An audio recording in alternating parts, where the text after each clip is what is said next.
subscribe to our channel and press the bell icon. السلام علیکم ورحمۃ اللہ وبرکاتہ. سر عبدالستار خان اس یوٹیوب چینل میں آپ تمام کا استقبال ہے. 11th اردو نیو سلیبس داستان تاج الملک کے پہنچنے کی بقاولی کی سرزمین میں سوالات کے جوابات اور سرگرمیاں دیکھیں گے.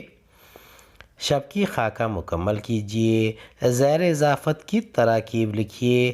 بحر مصیبت راوی شیریں بیاں مسکن پرخطر جنگل خونخوار. ذیل کا خاکہ مکمل کیجئے. صحرا کی خصوصیات پرخار انتہائی تاریک خونخوار پرخطر. ذیل کی سرگرمیاں ہدایت کے مطابق مکمل کیجئے. پہلا ہے تاج الملک کے سفر کے پہلے پڑاؤ کی منظر کشی کیجئے. دوسرا سبق سے دیو کی خود کلامی کا اقتباس نقل کیجئے. تیسرا اقتباس کے حوالے سے اے عزیز کے مخاطب اور مخاطب کی وضاحت کیجئے. چوتھا خونخوار جنگل کو پار کرنے میں تاج الملک کی مصیبتوں کو تحریر کیجئے. پہلے کا جواب ہے سبق کے مطابق شہزادہ تاج الملک کے گل بقاولی کے حصول کے سفر کا پہلا پڑاؤ ایک وسیع و عریض وادی تھی جو پرخار ہونے کے علاوہ اتنی زیادہ اندھیری و تاریک تھی کہ اس میں دن و رات کی تمیز نہیں کی جا سکتی تھی.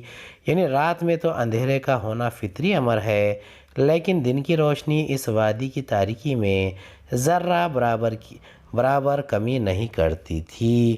اس وادی میں پہنچنے کے بعد شہزادہ پہل تو گھبرا جاتا ہے لیکن خود کو جلد ہی سنبھال لیتا ہے. دوسرے کا جواب ہے سفر کے پہلے پڑاؤ یعنی وادی پرخار کو پار کرنے کے بعد تاج الملک کا سامنا ایک دیو سے ہوا جس نے شہزادے کو دیکھ کر اپنے آپ سے کہا تصدق ہو جاؤں میں رزاق کے اور قربان ہوں اس خالق کے کہ جس نے ایسا لقمہ لطیف مجھ دیو کثیف کے واسطے گھر بیٹھے بھیجا. تیسرے کا جواب ہے مخاطب جس سے بات کی جائے یعنی تاج الملک کا دل. اور دوسرا ہے مخاطب یعنی بات کرنے والا تاج الملوک. چوتھے کا جواب ہے خونخوار جنگل کانٹوں سے بھرا ہوا تھا اور انتہائی تاریک تھا. درندوں کا مسکن تھا. ہر طرف بھوکے پیاسے ازدہے منہ کھولے پڑے تھے. اس جنگل میں شہزادہ تاج الملک ایک مدت تک دائیں بائیں چاروں طرف دوڑتا پھرا. جھاڑیوں کی رگڑ سے اس کا بدن چل گیا. ہر ایک عضو سے خون ٹپکنے لگا. اس کے نرم و نازک تلوے ببول کے کانٹوں سے چھد گئے. پانچواں سوال ہے دیو اور تاج الملک کے مکالموں کو اپنے الفاظ میں لکھیے. چھٹا دیو کے حضرت سلیمان علیہ السلام کی قسم نہ کھانے کی وجہ پر روشنی ڈالیے. ساتواں دیو کو پہلی مرتبہ پیش کی گئی غذا کی تفصیل لکھیے.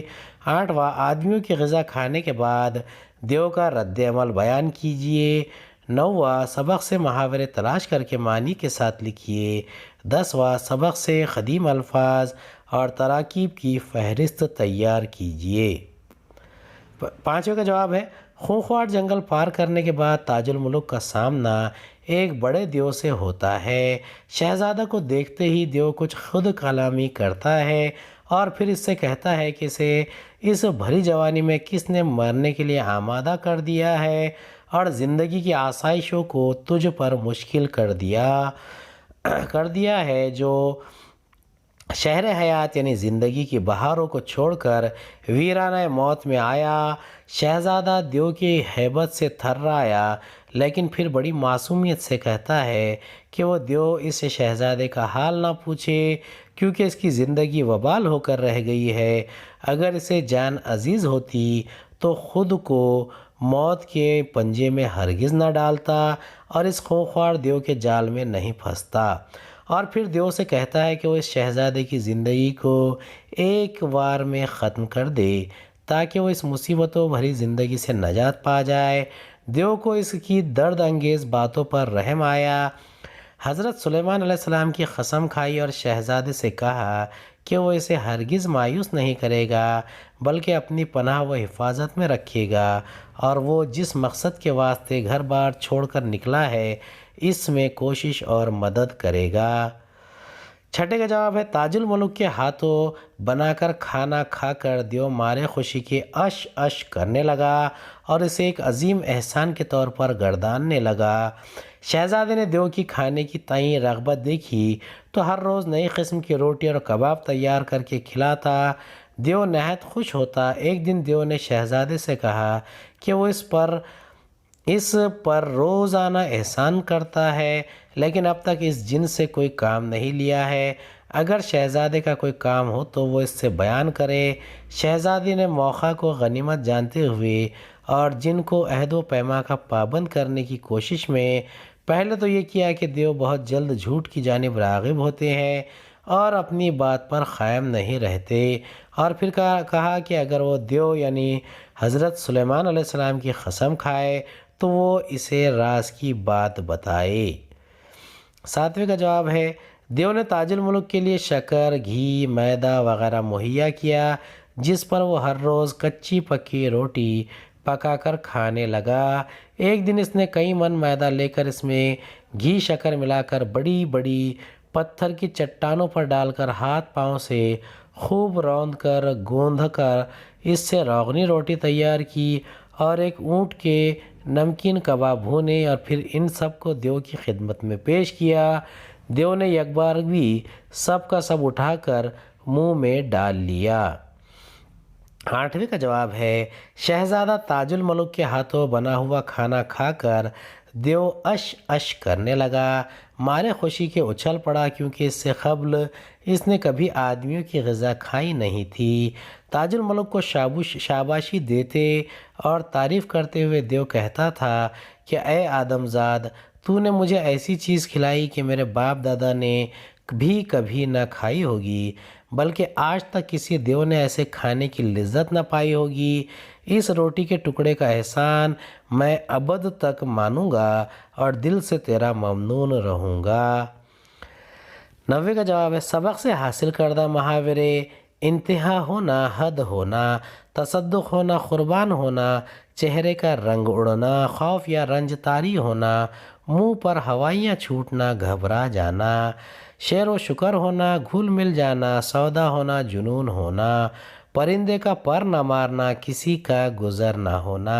اس کے علاوہ اور بھی محاورے ہو سکتے ہیں۔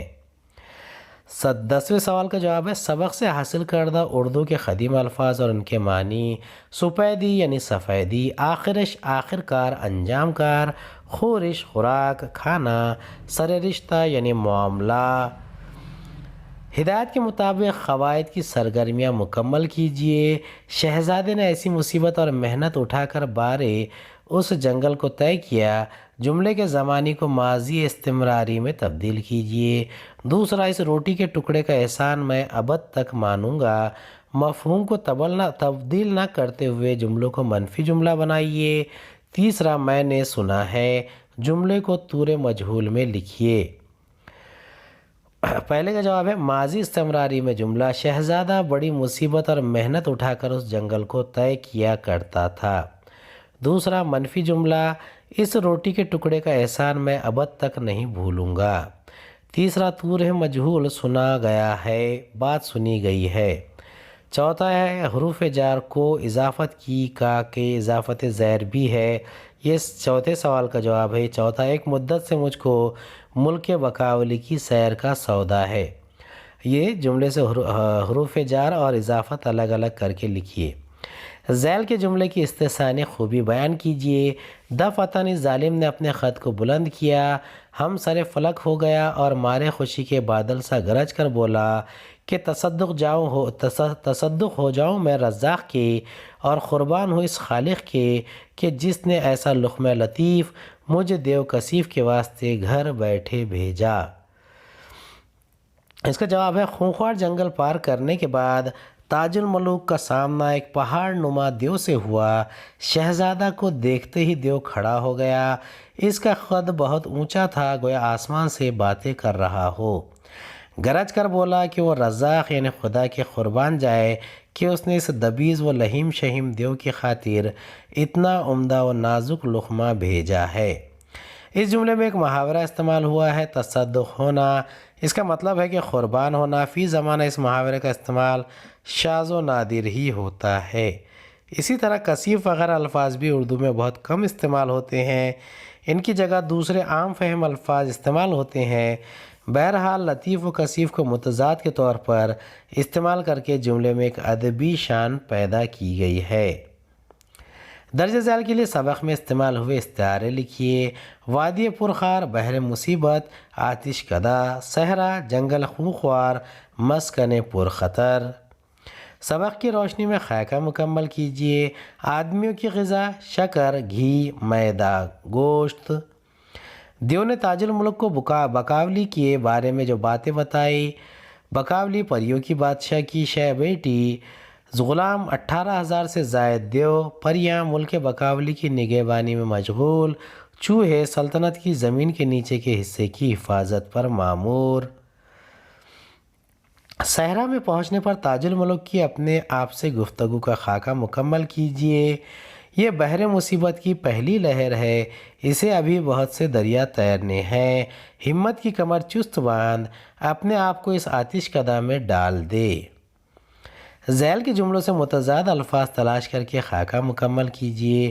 ایک ایسی وادی پرخار میں کہ جس کی انتہا نہ تھی، تاریکی سے ہرگز نہ دن رات میں فرق معلوم نہ ہوتا، سپیدی اور سیاہی میں ذرہ برابر بھی امتیاز نہ کیا جاتا تھا، وہاں جا وارد ہوا۔ قربان ہوں اس خالق کے کہ جس نے ایسا لقمہ لطیف مجھے دیو کثیف کے واسطے گھر بیٹھے بھیجا۔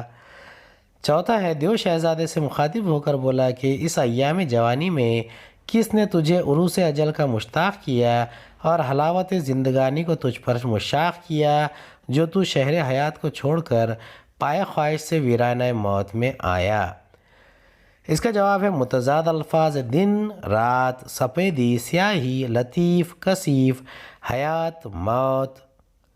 اپنی پڑھی ہوئی کوئی ایسی کہانی مختصراً لکھیے جس میں مافوق الفطرت کرداروں کا ذکر ہوتا ہے۔ اس کے بارے میں طلسم ہوش ربا جو جماعت 12ویں ہے اسے آپ پڑھ سکتے ہیں، اس کا ذکر کر سکتے ہیں۔ گزشتہ جماعت میں کسی درسی کتاب سے کوئی داستان کا حصہ پڑھ کر اس پر اپنے الفاظ میں تبصرہ کیجیے۔ یہ جماعت ہشتم میں رانی کیتکی کی کہانی ہے، اس پر آپ تبصرہ کر سکتے ہیں، دونوں سوال خود سے کرنے ہیں۔ ایک نکات ہے، داستان کا نام، مصنف کا نام، تعارف، داستان کا اپنے الفاظ میں تجزیہ۔ اب یہ مختلف داستانوں اور ان کے مصنفوں کے ناموں کی فہرست بنائیے۔ داستانوں کے نام اور مصنفین: صبرس، ملا وجہی، فسانہ عجائب، رجب علی بیگ سرور کا رانی کیتکی کی کہانی، انشاءاللہ خاں انشاء، باغ و بہار، میر امن دہلوی، نو طرز مرصع، میر حسین عطا تحسین۔